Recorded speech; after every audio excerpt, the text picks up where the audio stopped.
prebacivo svesti. А на планот на јазикот, Да. мислам дека ова ваша соработка во последно време со сликари во издавање на вашите книги, Да. таа прилично подсетува на соработката, да речеме, на Супо и Макс Ернст. Ne znam da li to podsjeća na to. Ja sam sarađivao sa izvrsnim svojim prijateljima, slikarima. U jednom slučaju sa Peđom Neškovićem koji je precrtavao neke moje intencije, likovne, a sa Murtićem koje je bilo da je pravio jedan nadopis likovni nekih mojih stihova, bilo da sam ja pravio jedan nadopis verbalni njegovih slika. Nešto što nije opis u običnom smislu, nego je jedna vrsta asocijativne asocijativnog fluksa, povodom koji je otvoren i izazvan recimo jednom slikom ili jednom serijom stihova.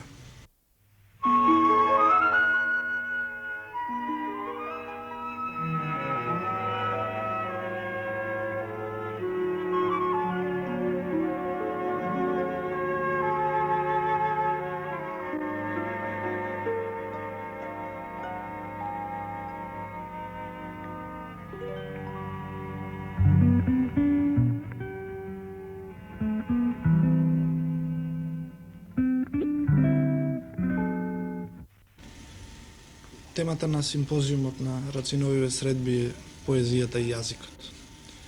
Мислам дека е од понов датум ова делење на поезијата и јазикот. Зошто воопшто доаѓа до него и кога?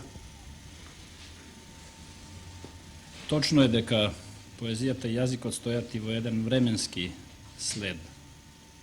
Односно дека најнапред постои јазикот, па потоа од него се развива поезијата. Иако во низа работи поезијата завлегува далеку подлабоко и би можело да се очекува дека е таа може би уште постара форма од колку јазикот. Вакви интерпретации постојат, но тие, колку што можеме да заклучиме, не можат до крај да се одржат. Според тоа, несомнено е дека најнапред се развива јазикот како средство на комуницирање и како однос кон предметот. Меѓутоа, додека јазикот треба да пренесе некаква информација и да предупреди или упати на нешто што се случува надвор од нас, поезијата, напротив, се развива оној момент кога се развива односот кон предметот, односот кон надворешноста. Во таа смисла, поезијата представува еден израз на внатрешните настанувања и најтесно е поврзана со збогатувањето на емотивната, внатрешната сфера на човечкиот живот. Во таа смисла, првите песни се тесно поврзани со човечките желби, стремежи, страв и секогаш се поврзуваат за одредени ритуали, за определени најшироко пантеистички, религиозни и други ставови. Не? Можеме ли историски да го одредиме моментот? Кога доаѓа до теориско разгледување на овој однос меѓу јазикот и поезијата? Јасна и остра определба или прецизна локација на овој момент не е возможна. Меѓутоа, историскиот период во кој тоа се случува логично се надоврзува токму на губењето на основната функција на ритуалот и преминувањето на посложени форми, на организирани научни форми во кои сега преку научно знаење, во почетокот преку една општа наука која е во тој период филозофијата, се опфаќаат сите проблеми кои човекот пред себе ги поставува. Токму во овој контекст треба да подсетиме пред се на Платон и на Аристотел, кои веќе на мошне високо теоретско ниво ја развиваат ова дистинкција меѓу јазикот и поезијата, а ова дискусија се продолжува натаму, особено преко Амброзије и Свети Августин до средниот век, а во современиот период забележуваме една обратна, така да кажам, ретроградна структура на гледањето на поезијата. Јас тука би подсетил на еден став според кој поетското дело се состои од два дела, од оној што е напишан и од ненапишаниот дел. При што ненапишаниот дел е оној што е сушност позначаен. Да. Токму тоа значи дека она што е премолчано, она што е основа, она што е фундамент na koji se rađa, žive, tle, sve to emotivno bogatstvo, sušnost predstavува ona što je osnovno i bitno, a poetsko to delo, poetska ta tvorevina ili pesnata, vekevo svoja definitivna formulacija, je samo jedna senka ili slika ili, tako da kažem, sećavanje na ona vistinska stvarnost koja se slučuvala. Međutim, sovremenata opštestvena situacija, u onoj kontekstu u kojoj poezija ta je izraz na jedna antropološko-socijalna stvarnost, ta nikogaš ne je samo izolirana osamena funkcija na osamen pojedinac, туку на едно социјално суштество во секој случај. Каква е функцијата и значењето на овие нови пристапи во изучувањето на поезијата и на нејзиниот јазик, на нејзините значења, кои поаѓаат од семиологијата, од лингвистиката, под влијание на структурализмот? Па еве, јас тука би подсетил, на пример, на ставот на Чарлс Сандерс Пирс, кој вели дека секоја мисла е секогаш дадена само во знаци, односно јазикот е служење со знаци. Во тој контекст и поезијата би била еден систем на знаци. И пак во овој контекст сета она семантичка проблематика станува мощна, значајна, да не кажам дури пресудна за проценката на статусот на поезијата. Поезијата сега се сваќа како систем на знаци, меѓутоа одново е можно тука прашање, упатено на концепцијата на Пирс, например, која го поставува и Фреге и така натаму, прашање имено, а на што би била поезијата знак? Таа е знак, во ред, но на што? И со тоа одново се враќаме на неопходното и неизбежното и ми се чини мощне плодното поврзување на поетскиот, иако приватен, емотивен и затворен контекст со отворениот контекст на социјално-антрополошката стварност. Во кој спаѓа и јазикот. Без друго. Благодарам. Кои се особеностите на поетскиот јазик на Ацо Шопов? Aco Šopov je u svome stvaralaštvu, zapravo u svome razvoju, pokazao da makedonski jezik ima jedno bogatstvo koje pesnik svojom poezijom pokazuje, da kažem čak i otkriva. Ovaj pesnik je posebno zanimljiv u ovom pogledu zbog toga što je, recimo, u prvoj fazi svoga stvaralaštva, u svu neophodnu simboliku koju poezija ima, pokazao jednu konkretnost značenja jezika, jedan izraz kolektivnih raspoloženja, samim tim i opšta značenja jezika. U svojim poznijim fazama razvitka ta značenja su zadržala ovu konkretnu simboličnost, ali su donosila i jednu višesmislenost koju normalno donosi poezija što govori o čovekovim intimama. Naime, Aco Šopov je u svome poznijem razvoju, kao što je poznato, uglavnom u svojoj poeziji produbljivao čovekov osjećaj, odnosno čovekovo osjećanje u dodirima, u susretima sa svetom, u traženju i nalaženju svoga mesta u njemu.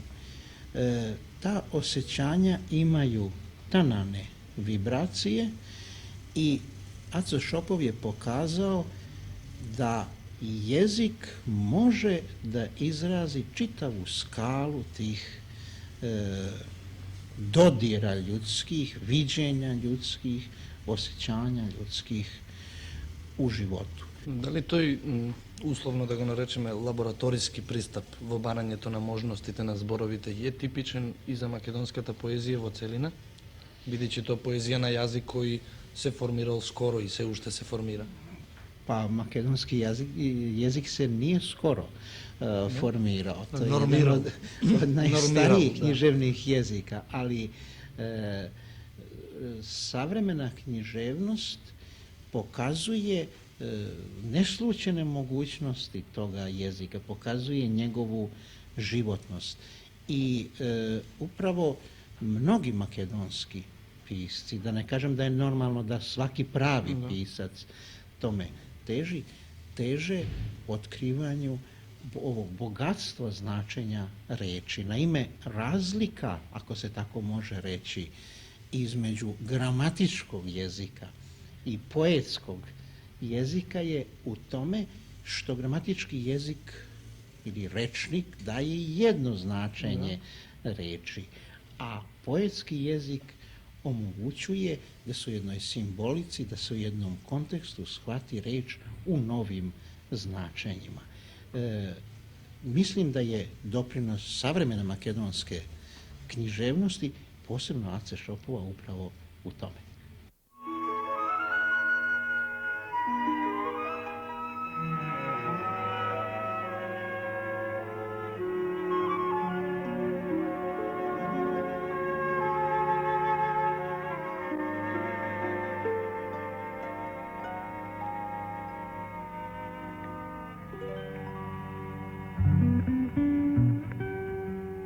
Насловот на твоето излагање на симпозиумот Поезијата и јазикот е поливалентноста на синтетичкиот јазик. Се работи ли за нови значења? Носат ли овие термини поливалентност и синтетички јазик? Веројатно се работи за синтетичкиот јазик во литературата. Носат ли некои нови значења, нови вредности со себе си? Ова моje излагање извлечено е од еден поширок контекст на моите интересирања за таа се уште условно наречена синтетичка поетика. Тргнувајќи од сознанието дека сите нагли, мутантни пресврти во литературата, кои истовремено биле и плодоносни отворања на нови творечки простори, се темелеле врз една синтеза на сознанија, на наслоени сознанија во одреден период за одредено предметно подрачје. Јас се обидов тоа да го пренесам на планот на јазикот, на поетскиот јазик и на јазикот во литературата воопшто. Значи, станува збор за еден јазик кој веќе не именува, не опредметува, туку самиот бива именуван и опредметен низ една игра на синтагматски пермутации. Меѓутоа, бидејќи живееме во едно слободно општество, автоматски и литературата се ослободува, не на оној ортодоксен начин на кој често пати се сваќа тоа ослободување, туку се ослободува себе си низ една отвореност. Текстот не станува текст кој порачува низ својата единствено можна и досега утврдена вредност. Например, еден условен збор, да земеме куќа. Тој збор во свеста на читателот и на слушателот има едно значење кое е утврдено низ говорното искуство. Меѓутоа, во одреден контекст, тој збор куќа може да добие низа нови значења. Да, кои не се врзани за она што го означуваме со тој збор. Отприлика тоа е предмет. Значи, секоја нова позиција на јазикот е ново откривање негово. И само ова би сакал да го кажам, дека ако ја прифатиме ова синтетичка поетика, тоа значи треба да ја прифатиме смртта на аналитичката поетика. Алдо, ако можам да сватам, се работи за програма, се работи за визија. Па, на некој начин се работи за таа програма. Јас чувствувам дека постојат такви стремежи во помладото југословенско творештво, кои на некој начин, верувам, ќе бидат обединети низ креативни остварувања и низ теоретски текстови. Сигурно е дека теоретските моментално се подалеку кон поблиску дојдени до тој идеал на синтетичка поетика отколку она што е уметничко дело. Точно е тоа, тоа произлегува пак од таа синтетичка поетика, зашто таа дозволува можност теоретскиот текст да биде инспиративен за креативниот текст, за разлика од она поранешно сваќање дека креативниот текст е секогаш инспиративен за критичкиот текст. Да, што подразбираш под тоа синтетичко читање? Синтетичко читање тоа пред се подразбира отвореноста на текстот, на литературниот текст или на изговорениот текст. Што значи дека приодот кон тој текст исто така треба да биде отворен и да дозволува разни можности А што може да доведе? Тоа подразбира дека читателот во известна смисла мора да се промени за да може да приде отворено кон еден текст. Па јас мислам дека литературата малку треба да се прилагодува на публиката. Мислам дека публиката во голема мера треба да се прилагодува на литературата и на уметноста. На тој начин се остварува оној прогрес. Во вашето излагање на симпозиумот, вие рековте дека една од карактеристиките на модерната поезија е дека го напушта подрачјето на јазикот, дека излегува од својот, како што вие рековте, јазички дом, дека таа оди кон звук, оди кон слика. Во што ги гледате манифестациите, кога тој процес почнува и што се причините за таквиот раскин? Znate, odnos između jezika i poezije obično se zamišlja kao neka ljubavna idila, a pritom se gubi iz vida i sukob među njima. I ja mislim da je negde u našem veku nastao sukob pesništva sa jezikom, jer izvesni pesnici počeli su reč da svode na čisti glas ili na čisti vizuelni znak. Tako se pojavila muzikalizacija pesništva s jedne strane, a s druge strane vizuelna poezija, kakva se manifestuje i kod nas, na primer, u beogradskom signalizmu.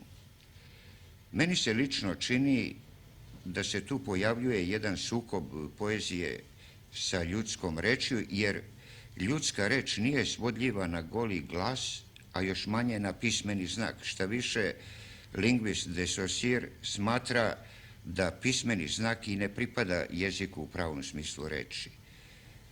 Prema tome, ja mislim da se ovaj sukob može rešiti ako pesnici iskoriste one estetske potencijale koje sadrži glas reči, pa eventualno i neke potencijale koje sadrži pismeni znak, ali da pritom pesnička reč mora uključivati i određeno značenje. Naravno, ne ono značenje koje ta reč ima u svakodnevnom govornom jeziku, možda jedno mnogostruko, metaforično i simbolično značenje, ali u svakom slučaju poetska reč mora da sadrži i taj element značenja. Ako pesnička reč, pored muzike glasa, obuhvati i ovakvo značenje, odnosno semantičku dimenziju, ja mislim da će u tom slučaju poezija da se vrati u svoj jezički dom, da će u tom slučaju prestati iseljavanje poezije iz one njene kuće koju čini jezik. A od kada je тој скептицизам во однос на поетскиот збор? Pa znate, ja sam ovaj sukob poezije i jezika označio izrazom pesma bez reči. Ja sam pritom upotrebio jednu frazu francuskog pesnika Verlaina, dajući joj nov savremeniji smisao, ali mislim da se ta pesma bez reči, pesma svedena na glas ili na vizuelni znak, pojavila negde tek u našem veku, pre svega sa takozvanim zaumnim jezikom ruskih futurista, pa onda sve do današnje elektronske poezije koju proizvode kibernetičke mašine ili do maločas pomenutog signalizma koji pokušava da kombinuje neke poetske figure od čisto likovnih znakova, kao što su slova, razne figure, isečci iz plakata i tako dalje. Ne mekovni, ne mežali, ne mi niži ni za kletvi. Kamen težok život mi je, a potežok odziv pusti po narodni dumi sveti. Ako kuća ne napraviv so visoki šimšir porti, kuća cel svet bratski mi je, bratski srce što otvora, srce porta najvisoka, srce kuća najširoka. Ako žena ne donesov, džul trenda fil vodaja, verna, dobra, mlada ljuba, ne mekovni, ne mežali. Vo borbata drugarkata sonce sjaje, sonce trepti. Ako mladi si godini pod rumišta, po patišta, v mladost gorka rasposeav, pogledni mi pravo v oči. Ti li beše što peše, ajdutin majka ne rani. I ako ne umram doma, tuku kaj što sti pištat, v borba iskri kaj što laštat, blaze reći na dušata, ima zošto duša daje.